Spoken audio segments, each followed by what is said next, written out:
नमस्कार दोस्तों, welcome to the video.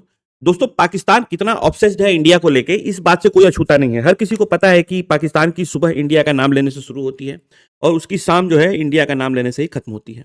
अभी हाल ही में पाकिस्तान ने वापस से ये थ्रेट दिया है कि हम ये भारत के किसी भी शहर को न्यूक्लियर बॉम्ब अटैक कर सकते हैं। ठीक है। अच्छा, ये बयान तब आया है जब ऑलरेडी वर्ल्ड में कई जगहों पे युद्ध लड़े जा रहे हैं, जैसे रसिया यूक्रेन का युद्ध देख लीजिए।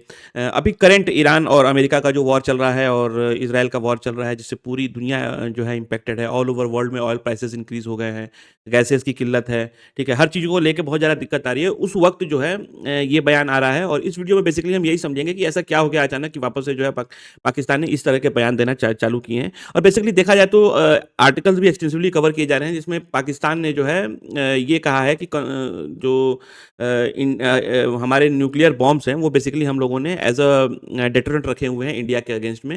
हालांकि वो हमेशा इसको यूज़ करता है धमकी देने के लिए ही, बट स्टिल उसने जो है ये धमकी दी है कि हम इंडिया के ऊपर कहीं भी अटैक कर सकते हैं इफ़ एनीवन अटैक्स मी। ठीक है। तो बेसिकली पाकिस्तान क्या है, पाकिस्तान दूसरा ईरान बनना चाहता है और वो ये कह रहा है कि अगर हमें कहीं से भी अटैक आया, कुछ भी अटैक आया, तो कहीं से भी आने दो, हम बम मारेंगे इंडिया के ऊपर। हालांकि इसका कुछ सिर पैर बनता नहीं है, बट स्टिल आप देख सकते हैं कि अगर बंदर के हाथ में उसरा देंगे तो आपको उसका क्या अंजाम देखना पड़ेगा। और अमेरिका ने ईरान को मारा भी इसीलिए है। जो चीज़ आज इंडिया पाकिस्तान की वजह से झेल रहा है, या पाकिस्तान का जो थ्रेट रेगुलरली आता रहता है इंडिया के लिए, सेम थ्रेट ईरान का अमेरिका के लिए था। ठीक है। और अमेरिका ने जो है सीधे बम मार दिया। अब लोग उसको गलत बोलेंगे, लेकिन उसने अपनी तरफ से बिल्कुल सही किया था। ठीक है। क्योंकि कल की डेट में अगर उसके पास न्यूक्लियर बॉम्ब रहता तो सेम कंडीशन होती और हो सकता है कि वो मार भी देता। ठीक है। तो बेसिकली हुआ क्या है, हुआ ये है कि जो तुलसी गबार्ड हैं, तुलसी गबार्ड बेसिकली यूएस की जो है इंटेलिजेंस की डायरेक्टर हैं, और इन्होंने एक पेपर प्रेजेंट किया 2026 एनुअल थ्रेट असेसमेंट अपने कांग्रेस के अंदर। ठीक है। वहाँ पे बेसिकली इन्होंने क्या कहा, उन्होंने, मैं वर्ड बाय वर्ड अगर पढ़ूँ तो, China, Russia, North Korea, Iran and Pakistan have been researching and developing an array of novel advanced और traditional missile delivery system with nuclear and conventional payload that can strike the homeland. तो basically उन्होंने ये कहा कि ये countries, China, Russia, North Korea, Iran और पाकिस्तान, ऐसी countries हैं जो आईसीबीएम डेवलप करने की कोशिश कर रही हैं। और हो सकता है कि फ्यूचर में अगर सिचुएशन ऐसी आए तो ये जो है अमेरिका को अटैक भी कर सकते हैं। अच्छा, यहाँ पे देखने वाली बात ये है कि ट्रंप पाकिस्तान का तारीफ करते नहीं पीछे हटते हैं। ठीक है। आप ट्वीट्स, किसी भी ट्वीट्स में देखेंगे, कहीं भी जो है नाम देखेंगे तो वो बहुत प्यार से नाम लेते हैं आसिम मुनीर का, और पाकिस्तान के जो करंट प्रधानमंत्री हैं नवाज शरीफ का। ठीक है। तो ये सब आप देखेंगे तो ऊपर ऊपर ये सब चीज़ें दिखती हैं, बट अगर आपको रियल असेसमेंट देखना है कि यूएस किसी भी कंट्री के बारे में क्या सोचता है, तो उनके जो भी पेपर्स रिलीज होते हैं, जो ऑफिशियल डॉक्यूमेंट्स रिलीज होते हैं, उसके अंदर आप देखेंगे तो आपको पता चलेगा कि उनकी पॉलिसी किस तरफ डायरेक्ट हो रही है, किस तरफ जा रही है, और वो क्या सोचते हैं एक्चुअली। अच्छा, इसमें आप ये देखेंगे कि न्यूक्लियर बॉम्ब्स इंडिया के पास भी हैं, बट यूएस जो है इंडिया को कभी एज अ न्यूक्लियर थ्रेट नहीं देखता। क्यों? क्योंकि यूएस को इतना पता है कि India being a responsible country, history है इंडिया का कि उसने कभी भी जो है अग्रेशन नहीं किया। हालांकि कैपेबिलिटी है, क्षमता है इंडिया के पास कि वो अपने और उनके जो नेबरिंग कंट्रीज हैं वो बेसिकली डिफेंसलेस हैं comparative to India. Still India ने कभी अपनी तरफ से अग्रेशन इन कंट्री, चाहे वो बांग्लादेश हो, चाहे पाकिस्तान हो, चाहे नेपाल हो, चाहे श्रीलंका हो, या इवन मालदीव्स हो, हर तरफ से जो है बयान आ रहे होते हैं, बट इंडिया की तरफ से कभी भी इररिस्पॉन्सिबल बयान नहीं जारी होते हैं, या इररिस्पॉन्सिबल जो है अटैक इंडिया की तरफ से नहीं किया जाता है। तो उसके बावजूद जो है इस तरह के असेसमेंट आते हैं। तो यूएस को पता है कि ठीक है इंडिया के पास न्यूक्लियर बॉम्ब्स हैं, but they don't consider it as a nuclear threat to them. ठीक है। अच्छा, चाइना का अगर आप देखेंगे तो चाइना ऑलरेडी डीकपलिंग कर रहा है अपने आप को यूएस से। 2014 से ये डीकपलिंग स्टार्ट है। वैसे ही आप रसिया देखेंगे, रसिया और यूएस ऑलरेडी आर्क एनमी है ही। नॉर्थ कोरिया का भरोसा कर ही नहीं सकता यूएस। ईरान को उसने बम मार ही दिया है। पाकिस्तान एक ऐसी कंट्री है जिसको आज की डेट में ट्रंप अलाई बोलते हैं, बट अगर आप पेपर्स देखेंगे यूएस के, तो उसके अंदर वो उसको basically as a threat consider कर रहे हैं, और ये बयान देखते ही पाकिस्तान बिदक गया। ठीक है। मैं आपको चाहूंगा कि आप ये बयान देखिए। ये बेसिकली पूर्व जो हाई कमिश्नर हुआ करता था इंडिया का, अब्दुल बसिस्ट, इसने बयान दिया है, और इस बयान को सुनना बहुत ही इंपॉर्टेंट है, जो कि आपको बताएगा रियल पिक्चर कि कितना बड़ा थ्रेट है एक टेररिस्ट कंट्री के हाथ में एक न्यूक्लियर बॉम्ब होना। ठीक है।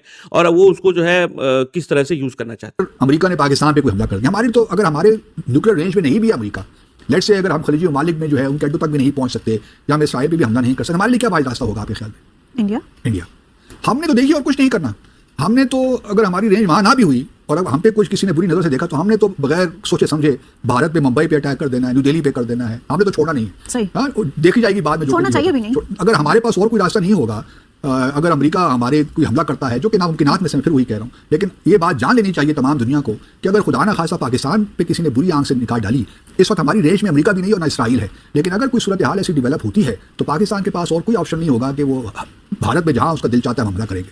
हाँ, तो आप देखेंगे कि किस तरह के बयान जो है आते हैं अगर आप टेररिस्ट कंट्री, एक जो टेररिस्ट कंट्री है उसके हाथ में न्यूक्लियर बॉम्ब हो तो किस तरह से उसको मिसयूज़ कर सकते हैं या उसका फ्यूचर मिसयूज़ क्या हो सकता है। इसका एक बहुत ही रिसेंट एग्जांपल है पाकिस्तान, ठीक है। किस तरह से बयान आ रहे हैं, और ये जो बयान खाली इस तरह से आप मत देखिए कि सिंपल बयान दे दिया गया, ये बेसिकली एक बहुत बड़ा सिक्योरिटी थ्रेट है, और ये माइंड सेट बताता है वहाँ के सिटीजन्स का, वहाँ के जो गवर्नमेंट ऑफिशियल्स हैं उनका, कि वो किस तरह से अपने असेट्स को देखते हैं, उसको किस तरह से फ्यूचर में यूज़ करना चाहते हैं इंडिया के अगेंस्ट में, not any other countries, India के अगेंस्ट में। आप देखेंगे कि कितनी इररिस्पॉन्सिबल कंट्री है कि इसने अपने जो आप ये देख लीजिए कि मुस्लिम कंट्रीज है, बट इसने किस तरह से 400 लोगों को मार दिया अफगानिस्तान के अंदर, वो भी जो है अनआर्म्ड, मतलब कहीं भी बम मारते हैं, कहीं भी कुछ भी करते हैं, और आप एक रिस्पॉन्सिबिलिटी इस कंट्री से एक्सपेक्ट नहीं कर सकते, ठीक है। अच्छा, ये रिपोर्ट इसलिए भी इंपॉर्टेंट है क्योंकि इसे जो है यूएस की जो नेशनल इंटेलिजेंस एजेंसी की डायरेक्टर है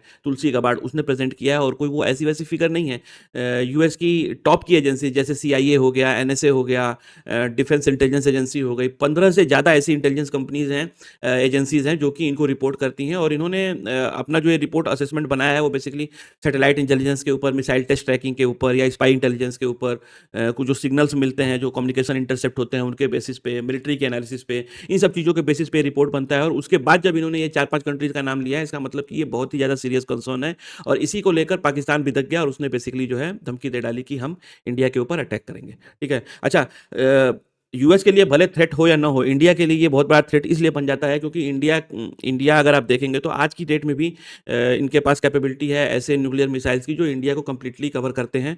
और आप देखेंगे इनके पास शाहीन थर्ड, मतलब 2750 किलोमीटर का रेंज है जो कि पूरे इंडिया को कवर करता है।